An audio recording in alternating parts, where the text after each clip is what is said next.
গরমে সর্দি কাশি ও তার প্রতিকার নিয়ে কথা বলবো। সর্দি জ্বর বা কমন কোল্ড বাংলাদেশ অত্যন্ত পরিচিত একটি রোগ।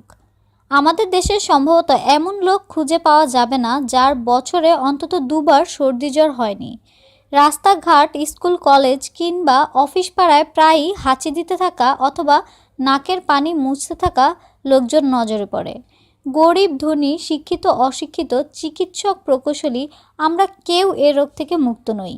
একবিংশ শতকেও এ বিরক্তিকর রোগটি থেকে রেহাই পাইনি আমরা। এ রোগের কারণ: সর্দি জ্বর মানবদেহের ঊর্ধ্ব শ্বাসনালীর ভাইরাসজনিত এক ধরনের সংক্রমণ। ইনফ্লুয়েঞ্জা এ, ইনফ্লুয়েঞ্জা বি, প্যারা ইনফ্লুয়েঞ্জা, অ্যাডেনোভাইরাস, রাইনোভাইরাস প্রভৃতি এ রোগের জন্য দায়ী। অনেক ক্ষেত্রে এর সঙ্গে ব্যাকটেরিয়ার সংক্রমণ ঘটতে পারে। ঋতু পরিবর্তনের সময় এ রোগ বেশি মাত্রায় দেখা যায়। একটানা বৃষ্টি, স্যাঁতস্যাঁতে পরিবেশ, অতিরিক্ত গরম বা ঠান্ডা এবং একঘরে অনেক লোক গাদাগাদি করে বসবাস করলে এ ধরনের রোগ হওয়ার সম্ভাবনা থাকে। কম রোগ প্রতিরোধ ক্ষমতা সম্পন্ন লোকদের এ ধরনের রোগের ঝুঁকি বেশি। হাঁচি কাশির মাধ্যমে এ রোগ একজনের শরীর থেকে অন্যজনের শরীরে ছড়ায়। লক্ষণ দেখেই এ রোগ নির্ণয় করা যায়। সাধারণত কোনো ল্যাবরেটরি পরীক্ষার দরকার হয় না। সর্দি জ্বর হলে প্রথমে নাকে ও গলায় অস্বস্তি লাগে, হাঁচি হয়, নাক দিয়ে অনবরত পানি ঝরতে থাকে, নাক বন্ধও থাকতে পারে। মাথা ব্যথা, মাথা ভারী বোধ হওয়া, শরীরের ব্যথা, হালকা জ্বর, গলা ব্যথা প্রভৃতি উপসর্গ পরিলক্ষিত হয়। কখনো কখনো চোখ লাল হতে পারে এবং চোখ দিয়ে পানি ঝরতে পারে। চিকিৎসা: সর্দি জ্বরের সময় বিশ্রামে থাকতে পারলে ভালো।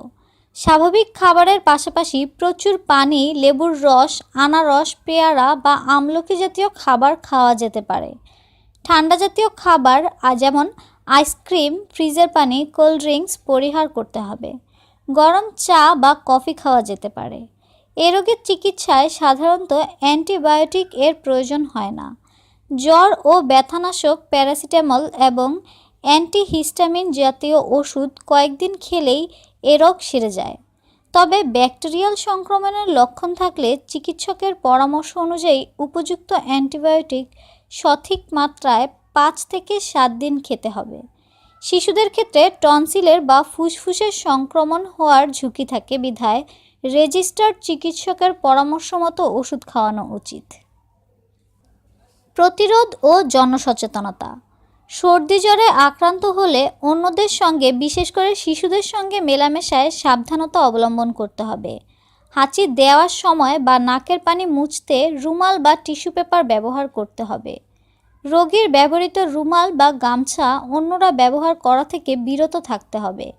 যেখানে সেখানে কফ, থুথু বা নাকের শ্লেষ্মা ফেলা যাবে না। স্বাস্থ্যকর খোলামেলা শুষ্ক পরিবেশে বসবাস করতে হবে এবং বিরূপ পরিবেশ যথাযথ সতর্কতা অবলম্বন করতে হবে। জনসচেতনতা বৃদ্ধির লক্ষ্যে সাধারণ জনগণের জন্য প্রয়োজনীয় স্বাস্থ্য শিক্ষার ব্যবস্থা করতে হবে। আশা করছি গুরুত্বপূর্ণ কিছু বিষয় আপনাদেরকে জানাতে পেরেছি। তাহলে আজ এ পর্যন্তই থাক। আবারও ফিরে আসব নতুন কোনো প্রয়োজনীয় বিষয় নিয়ে। ভিডিওটি ভালো লাগলে লাইকস, কমেন্ট এবং শেয়ার করবেন। বিভিন্ন প্রকার টিপস পেতে আমাদের চ্যানেলটি অবশ্যই সাবস্ক্রাইব করে রাখবেন।